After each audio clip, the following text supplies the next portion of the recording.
Palavra Aberta. O espaço para projetos, ideias e opiniões dos deputados federais. Apresentação: Paulo José Cunha.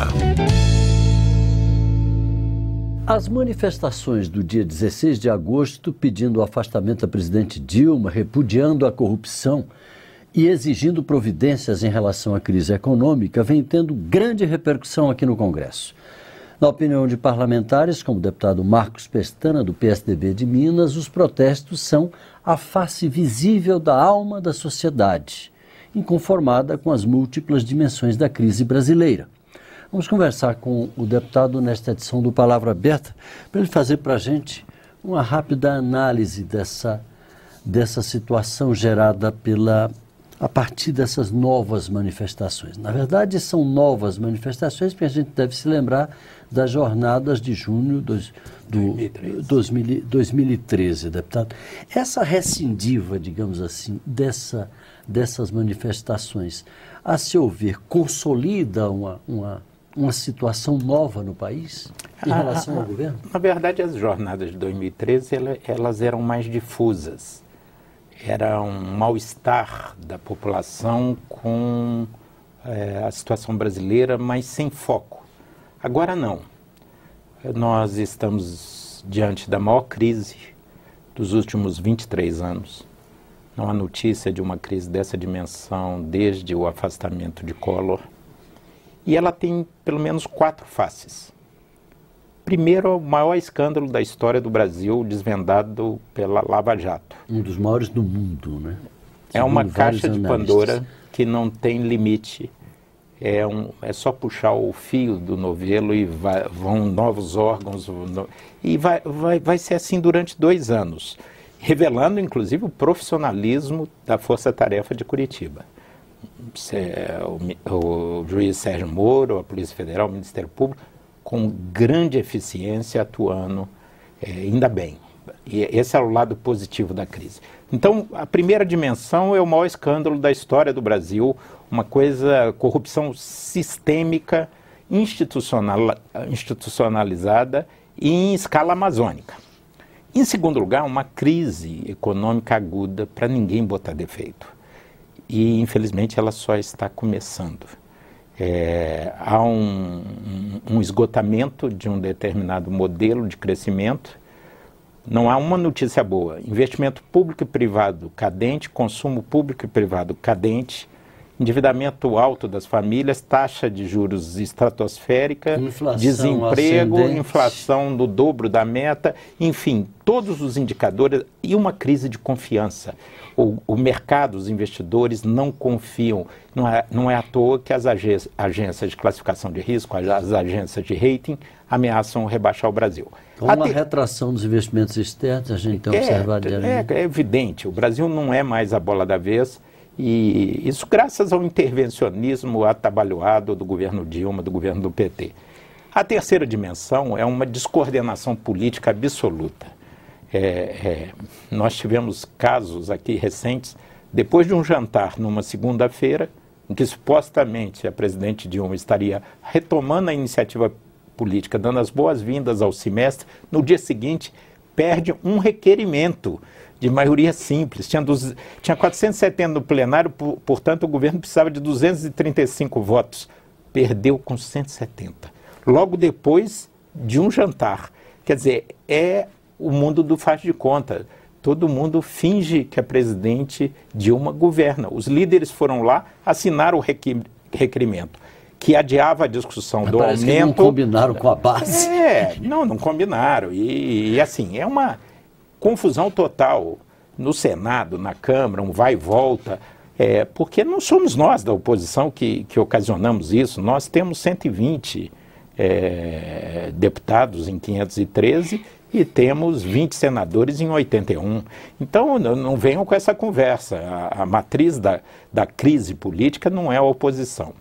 E, em quarto lugar, é a dimensão que você apontou, uma rejeição inédita. E nisso a gente tem que tirar o chapéu para a presidente Dilma, no sentido que ela está imbuída do espírito olímpico.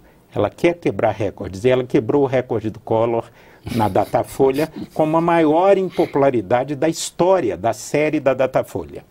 A última CNT Census, MDA, a Confederação Nacional do Transporte, volta e meia encomenda pesquisas nacionais, o Instituto MDA, revelou que entre 10 brasileiros, 8 reprovam a presidente Dilma. 67%, quase 7 em cada 10 brasileiros querem o impeachment, o afastamento.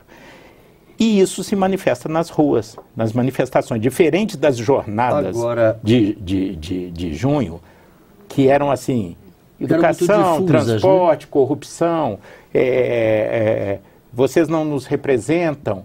Tinha até para homenagear vocês, eu lembro que a mais engraçada era tão difusa, era um cartaz assim, só saio da rua quando o Kinder Ovo custar R$1.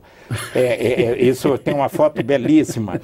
E então, assim, era uma coisa difusa, não tinha organização nem foco. Agora não, as manifestações do último domingo, que levaram mais de 1 milhão de brasileiros, foram claramente um repúdio à corrupção, à mentira. Por que a opinião pública está reagindo? Primeiro, por a sensação do estelionato eleitoral. Falou que não ia aumentar a energia elétrica, pancada de mais de 70% em alguns estados. Falou que não ia mexer no direito dos trabalhadores, no ajuste fiscal, mexeu nos direitos dos trabalhadores. A vaca não ia tossir, nem que a vaca tossisse ia mexer, e mexeu. Então, aliás, assim, tem gente que diz que a vaca não tossiu, a vaca já está com coqueluche. Deputado, então o estelionato eleitoral, mais a crise econômica, mais a corrupção, levam as pessoas, a opinião pública, as pessoas estão indignadas. Pois deputado, mas aí entra o seguinte, esses dias o ex-presidente Fernando Henrique, líder tucano, deu uma declaração dura, pela primeira vez falando de que a presidente devia renunciar. Isso. E eu, cortando o cabelo outro dia, ouvi a pergunta que está nas ruas. Uma senhora humilde chega para mim, se aproxima, me reconheceu por causa da TV Câmara e tal, e disse, vem cá, vai ter impeachment? Nessa altura dos acontecimentos, é possível se fazer alguma previsão, deputado? É preciso separar o diagnóstico da terapêutica. O diagnóstico é que o governo Dilma acabou antes de começar. A presidente Dilma não reúne mais as condições de credibilidade para governar o Brasil. Não tem apoio da imprensa, do empresariado, dentro do Congresso, na opinião pública, na sociedade. Ela não tem, o governo não gera confiança, ela não tem capacidade de liderança. E o Brasil não pode passar 3 anos e meio arrastado de soluço em soluço, de crise em crise, e perdendo oportunidades e sacrificando o horizonte das novas gerações. Então o diagnóstico é esse. 9 entre 10 lideranças acham que não dá para levar 3 anos e meio com Dilma. O que fazer? Há 3 caminhos para a mudança. Ou a renúncia, ou a cassação da chapa pelo Tribunal Superior Eleitoral, ou o impeachment. A questão das pedaladas.